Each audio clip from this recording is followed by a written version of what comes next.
Kadehin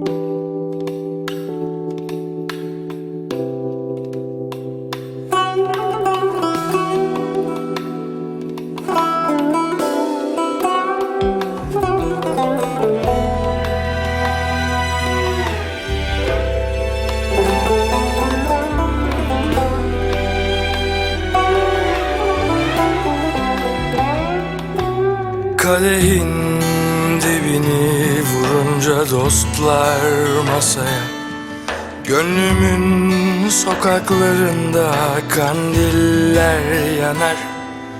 Muhabbet demini salınca hafiften havaya, gözlerim gözlerini felaketimi arar. Şimdi Galata'da bir meyhanede, aklım o zat-ı şahanede.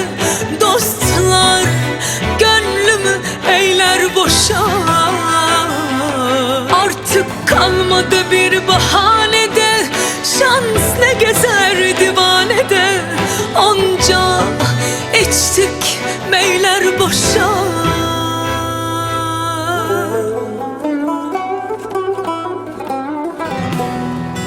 Sonsuz bir akşamüstü şimdi hasret gitmez, çakıldı kaldı semaya.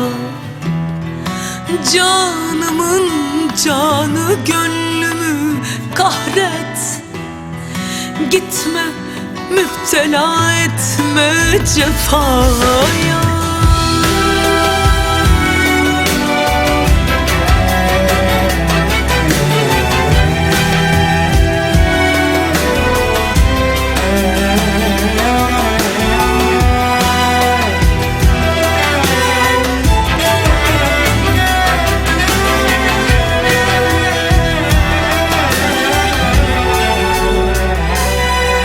Kadehin dibini vurunca dostlar masaya, gönlümün sokaklarında kandiller yanar.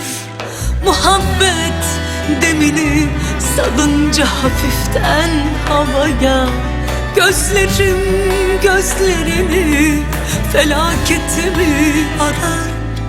Şimdi Galata'da bir meyhanede, aklım o zat-ı şahanede. Dostlar gönlümü eyler boşa, artık kalmadı bir bahanede.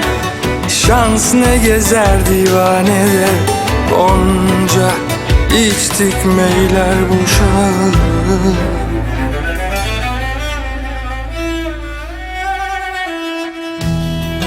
Sonsuz bir akşamüstü şimdi hasret gitmez, çakıldı kaldı semaya.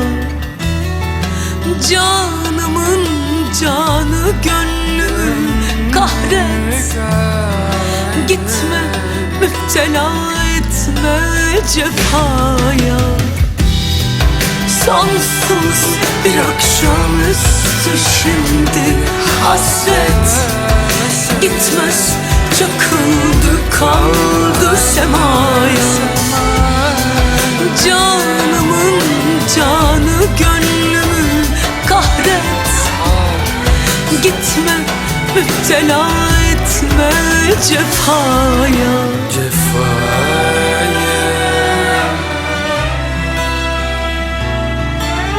Cefa